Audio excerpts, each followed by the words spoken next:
کیا what's app اسماعیل ہنیہ کی موت کی وجہ بنا؟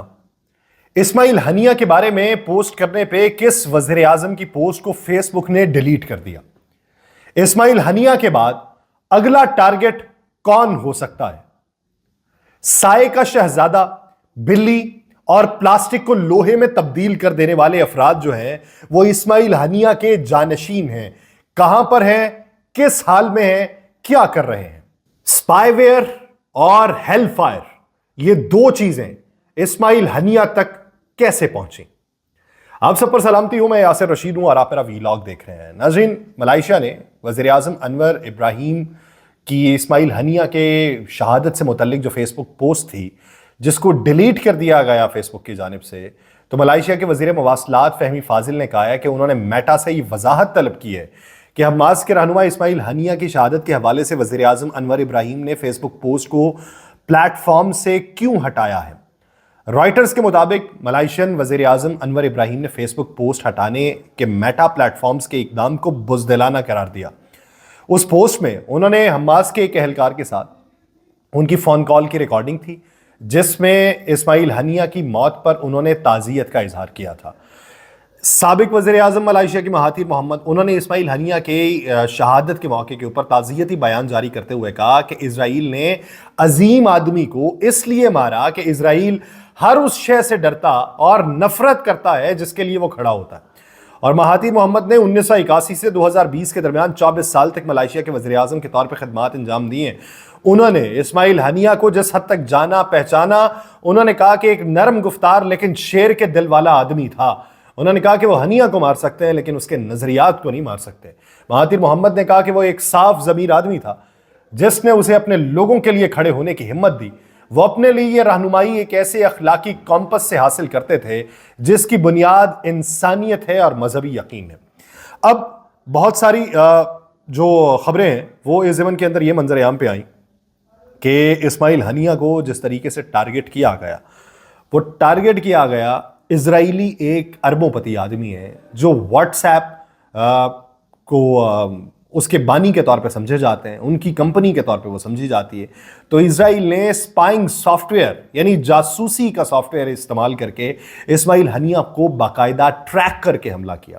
حماس کی سربراہ کی شہادت پہ یورپی مبصر برائے مشرق وسطیٰ جو ہیں وہ یہ بتاتے ہیں کہ اسرائیل نے اسپائنگ سافٹ ویئر کی مدد سے اسماعیل ہنیہ کو ٹریک کیا ہے۔ اسرائیل نے جدید ٹیکنالوجی کی مدد سے حماس کے سربراہ کی لوکیشن معلوم کی۔ کب کی؟ جب وہ واٹس ایپ پہ اپنے بیٹے سے بات چیت کر رہے تھے، اسی کے دوران ان کی لوکیشن معلوم ہوئی۔ یورپی مبصر یہ کہتے ہیں کہ اسرائیل نے مبینہ طور پہ اس سافٹ ویئر کو استعمال کیا جبکہ واٹس ایپ میسج کے ذریعے ان کی لوکیشن معلوم کی گئی۔ مبصر کے مطابق اسرائیلی ساختہ یہ سافٹ ویئر جو ہے یہ اس شخص کی لوکیشن بتا دیتا ہے جس شخص کو آپ نے ٹارگٹ کرنا ہو، اس شخص کی اپارٹمنٹ میں موجودگی بھی ظاہر کر دیتا ہے۔ انہوں نے یہ بتایا کہ سپائی ویئر سافٹ ویئر اسرائیلی cyber intelligence firm SSO group کی جانب سے تیار کردہ پیگاسس سافٹ ویئر، اور پیگاسس سافٹ ویئر کی خصوصیت یہ بھی ہوتی ہے کہ یہ اسمارٹ فونز میں صارف کے میسیجز، تصاویر، لوکیشن، ڈیٹا اور یہاں تک کہ موبائل کیمرہ تک بھی رسائی حاصل کر سکتا ہے، وہ بھی موبائل صارف کی اجازت کے بغیر۔ وہ اجازت نہیں مانگتا اسے۔ کہا یہ جاتا ہے کہ ایک میسج بھیج کے یہ کام کیا گیا۔ پھر لوگ یہ بھی بات کرتے ہیں کہ یہ کھڑکی توڑ کے میزائل جو ہے وہ اندر جاتا ہے اپارٹمنٹ میں اور باقاعدہ طور پہ ٹارگٹ کیا جاتا ہے۔ تو وہ کھڑکی توڑ کے اندر کیسے پہنچا اور کھڑکی سے پہلے کیوں نہیں پھٹا؟ جب کھڑکی کو لگا تب کیوں نہیں پھٹا؟ بہت سارے لوگ یہ بات کرتے ہیں کہ یہ ہیل میزائل ہے، ہیل فائر اسے کہا جاتا ہے، اور یہ ایک چپ کو جا کے ٹارگٹ کرتا ہے جو چپ باقاعدہ طور پہ پہلے جا کے جہاں پر نصب کی جائے۔ تو پھر لوگ سیکیورٹی بریچز کے حوالے سے بھی سوال اٹھا رہے ہیں کہ سیکیورٹی بریچ کس طریقے سے ہوئی، دفاعی نظام کہاں پر تھا کہ جو بیرونی میزائل کو روکنے کے لیے سہولت کاری کرتا ہے؟ کیا اس کو ایکٹیویٹ جو کیا جاتا ہے اس کو اس موقع کے اوپر نہیں کیا گیا تھا، اور ایک ایسے موقع کے اوپر کہ جب دیگر سربراہ مملکت آپ کے ملک کے اندر موجود ہیں؟ تو یہ سوالات بہت سے اٹھائے جا رہے ہیں، اور ان سوالاتوں میں لوگ جو ہیں وہ ایک طرف بھی دیکھتے ہیں کہ آپ کے ملک کا مہمان تھا تو آپ کے ملک کے اندر یہ کیسا اقدام اٹھایا گیا؟ جواباً ابھی سپریم لیڈر ایران کے آیت اللہ خامنائی انہوں نے باقاعدہ طور پہ اسرائیل پہ براہ راست حملہ کرنے کی منظوری دے دی ہے، اور کہا یہ جا رہا ہے کہ اب براہ راست اسرائیل کے اوپر حملہ ہوگا۔ لیکن ہم نے اس میں یہ دیکھنا ہے کہ جب اسماعیل ہنیہ کو ٹارگٹ کیا گیا تو اسماعیل ہنیہ کو ٹارگٹ کرنے کے بعد اسرائیل کی طرف سے چلائے جانے والے واٹس ایپ اکاؤنٹس کے اوپر اور اس کے ساتھ ساتھ ٹویٹر کے اوپر ایک شخص کی تصویر لگائی گئی جس کا نام یحییٰ ابراہیم السیمر ہے، حماس کے خفیہ ادارے کے بانی۔ تو آگے لکھا ہوا تھا نیکسٹ ٹارگٹ یحییٰ ابراہیم 1962 میں پیدا ہونے والا وہ سپوت ہے جو غزہ کی پٹی میں حماس کے سیاسی بیورو کا سربراہ ہے۔ وہ حماس کے خفیہ ادارے مجد کے بھی بانی ہے جو سیکورٹی معاملات کو دیکھتی ہے، جیسا کہ اسرائیلی ایجنٹ سے تفتیش کرنا۔ یحییٰ ابراہیم کو 3 بار گرفتار کیا گیا، سب سے پہلے 1982 میں جب اسرائیل نے انہیں 4 ماہ تک قید میں رکھا، پھر 1988 میں انہیں تیسری بار گرفتار کیا گیا اور عمر قید کی سزا دی گئی۔ لیکن جب اسرائیلی فوجی جلاد شولت کو یرغمال بنایا گیا تو 2011 میں قیدیوں کا تبادلہ ہوا تھا جس میں یحییٰ رہا ہو گئے۔ یحییٰ نے حماس کے ایک اہم سربراہ کا کردار دوبارہ حاصل کیا اور ستمبر 2015 میں امریکہ نے ان کا نام دہشت گردوں کی فہرست کے اندر ڈال دیا۔ وہ ان کے بعد نامور اور طاقتور سمجھے جاتے ہیں اور کہا جاتا ہے کہ ان کی جو مقبولیت ہے اس کی بہت ساری وجوہات ہیں۔ 2017 میں انہیں غزہ کی پٹی میں حماس کے سیاسی سربراہ کے طور پہ چن لیا گیا تھا۔ پھر اس کے بعد دوسرا نام آتا ہے محمد الزیف، 9 زندگیوں والی بلی۔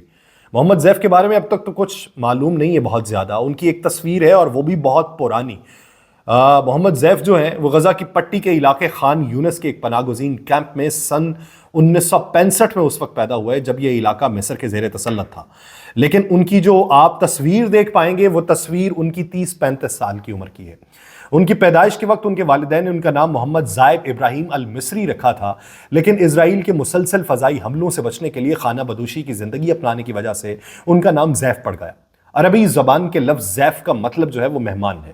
اسرائیل اور فلسطین کی خوفناک لڑائیوں میں گزرنے والے ان کے بچپن کے بارے میں بہت کم معلومات دستیاب ہیں، بچپن کے بارے میں بھی معلومات نہیں ہیں۔ تو جوانی کی تصویر ہے اور اس کے بعد کی معلومات بھی بہت سارے لوگوں کے پاس نہیں ہے۔ حماس کی تنظیم جب 1980 میں قائم ہوئی، اس وقت محمد زیف نوجوان تھے اور اسرائیل کے خلاف مسلح مزاحمت کا عزم رکھنے والے محمد زیف نے جلد ہی حماس کے عسکری بازو عزاء الدین القسام بریگیڈ میں اہم پوسٹ حاصل کی۔ 1989 میں گرفتاری کے بعد انہوں نے 16 ماہ قید میں گزارے اور قید کے دوران ہی انہوں نے حماس کا الگ عسکری ونگ القسام بریگیڈ قائم کرنے کے بارے میں سوچا اور رہائی کے بعد اسے عملی جامہ پہنا دیا۔ وہ القسام بریگیڈ کے بانیوں میں سے بھی ایک ہے اور زیف کو حماس کے مقامی طور پہ تیار کردہ قسام راکٹ اور غزہ کے نیچے بچھائی جانے والی زیر زمین سرنگوں کا خالق بھی تصور کیا جاتا ہے۔ وہ حماس کے انجینئر اور آتشی چیزیں بنانے والے یحییٰ عیاش کے کافی قریب تھے، جنہیں سن 1990 کی دہائی میں اسرائیل کی مسافر بسوں میں ہونے والے خودکش حملے کے سلسلے کا ذمہ دار بھی ٹھہرایا جاتا تھا۔ اسرائیل نے 1996 میں یحییٰ کو قتل کروا دیا تھا، لیکن اس کے بعد بھی اسرائیل میں خودکش حملوں کا سلسلہ جاری رہا تھا۔ زیف کو یحییٰ کی موت کا بدلہ لینے کے لیے کئی کارروائیوں کا ذمہ دار قرار دیا جاتا ہے اور اس کے علاوہ ان پر بہت سی دیگر کارروائیوں میں ملوث ہونے کا بھی اسرائیل الزام دھرتا ہے۔ 2000 میں انہیں گرفتار کیا گیا، لیکن وہ دوسرے انتفاضہ کے آغاز پہ فرار ہونے میں کامیاب ہو گئے۔ پھر 2002 میں حماس کے بانیوں میں شامل صلاح شہادہ کی شہادت کے بعد انہوں نے حماس کی عسکری بازو کی قیادت سنبھال لی تھی۔ اس صدی کی پہلی دہائی میں اسرائیل نے ان کو مارنے کی 4 مرتبہ کوشش کی، جن سے وہ بچنے میں کامیاب ہو گئے، لیکن اس دوران انہیں کچھ شدید زخم آئے اور اسرائیل کو حاصل معلومات کے مطابق ایک حملے میں ان کی ایک آنکھ اور جسم کا ایک اور عضو جو تھا وہ ضائع ہو چکا تھا۔ محمد زیف پہ ایک اور اٹیمپٹ کی گئی، وہ 2014 میں کی گئی غزہ پہ اسرائیل کی کارروائی کے دوران، جب غزہ کا محلہ جو تھا شیخ رضوان، وہاں پر محمد زیف کے گھر کو نشانہ بنایا گیا، جس میں ان کی اہلیہ وہاں پر موجود تھی اور ان کا شیر خوار بچہ وہاں پر موجود تھا۔ وہ شہادت کے مرتبے پہ فائز ہو گئے۔ اسرائیل کا خیال تھا کہ انہوں نے محمد زیف کو شہید کر دیا، لیکن وہ اس وقت گھر پہ موجود نہیں تھے۔ ان ناکام قاتلانہ حملوں سے ان کی ساکھ اور بہتر ہوئی اور وہ اپنے دشمنوں میں ان کو 9 زندگیوں والی بلی کی شہرت حاصل ہو گئی۔ ان کو زیف کا نام، جس کا مطلب مہمان ہے، یہ اس لیے دیا گیا کیونکہ وہ اسرائیلی کارروائیوں سے بچنے کے لیے کسی ایک مقام پر ایک رات سے زیادہ نہیں رکتے۔ لیکن اب آ کے ایک حملہ ہوا ہے، اس حملے میں 2 دن پہلے اسرائیل یہ کلیم کر رہا ہے کہ اس حملے میں محمد زیف کو ٹارگٹ کیا گیا تھا، لیکن حماس کی طرف سے اس کی کوئی تصدیق یا تردید ابھی تک نہیں کی گئی۔ ایک اور نام، مروان عیسیٰ۔ مروان عیسیٰ جو مشہور ہے پلاسٹک کو لوہے میں بدلنے میں، کیا کاریگری ہوگی جو پلاسٹک کو لوہے میں تبدیل کرتے۔ مروان عیسیٰ محمد زیف کا دایاں بازو تصور کیا جاتا ہے اور القسام بریگیڈ کے نائب کمانڈر ہیں جن کو سائے کے نام سے بھی جانا جاتا ہے۔ مروان جو ہیں وہ پلاسٹک بال کے اچھے کھلاڑی ہیں جن کو فلسطینی کمانڈو کا لقب دیا گیا، لیکن 1987 میں حماس میں شمولیت کے بعد ان کو اسرائیلی فوج نے پہلے فلسطینی انتفاضہ کے دوران گرفتار کیا اور وہ 5 سال تک قید کے اندر رہے، اور اسرائیل کے مطابق مروان جب تک زندہ ہیں حماس کے اعصاب کی جنگ جاری رہے گی، کیونکہ اسرائیلی ذرائع مروان کو ایک عمل پسند شخص سمجھتے ہیں جو اتنا ذہین ہے کہ پلاسٹک کو لوہے میں تبدیل کر سکتا ہے، اور 1997 میں انہیں فلسطینی اتھارٹی نے بھی گرفتار کر لیا تھا۔ سن 2000 کے اندر الاقصی کے نام سے جو مہم چلی تھی، اس کے بعد وہ رہا ہوئے، اور رہائی کے بعد انہوں نے القسام میں مرکزی کردار ادا کیا، اور اسرائیل نے ان کو 2006 میں مارنے کی کوشش کی جس میں وہ زخمی ہوئے۔ پھر 2014 اور 2021 میں اسرائیل نے 2 بار غزہ میں ان کا گھر تباہ کیا۔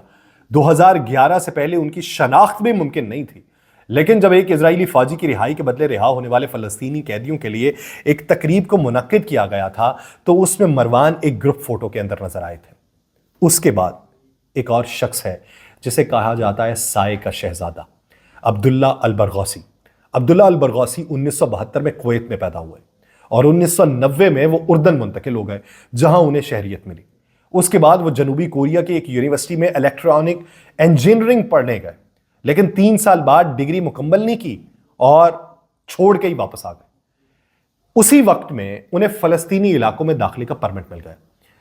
انجینئرنگ کی تعلیم کے دوران وہ یہ جو مواد تھا، آتشی مواد، اس کو بنانے میں مہارت حاصل کر چکے تھے، اور فلسطین میں ان کی ملاقات ان کے کزن بلال سے ہوئی تو انہوں نے ایک ویران علاقے میں اپنی یہ مہارت ایک خود ساختہ آتشی شے بنا کے دکھائی، پھٹنے والی، اور بلال نے نابلس میں اپنے ایک کمانڈر کو یہ بات بتائی، جس کے بعد عبداللہ القسام کے اندر شامل ہوئے اور عبداللہ نے دھماکہ خیز مواد تیار کرنا شروع کر دیا۔ وہ ڈیٹونیٹر بھی تیار کرتے تھے۔ انہوں نے اسی مقصد کے لیے ایک خصوصی عسکری فیکٹری بھی قائم کی۔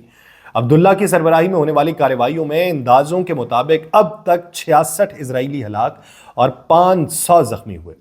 2003 کے اندر اسرائیلی فوج نے اتفاق سے انہیں گرفتار کیا اور پھر 3 ماہ تک ان سے تفتیش ہوتی رہی۔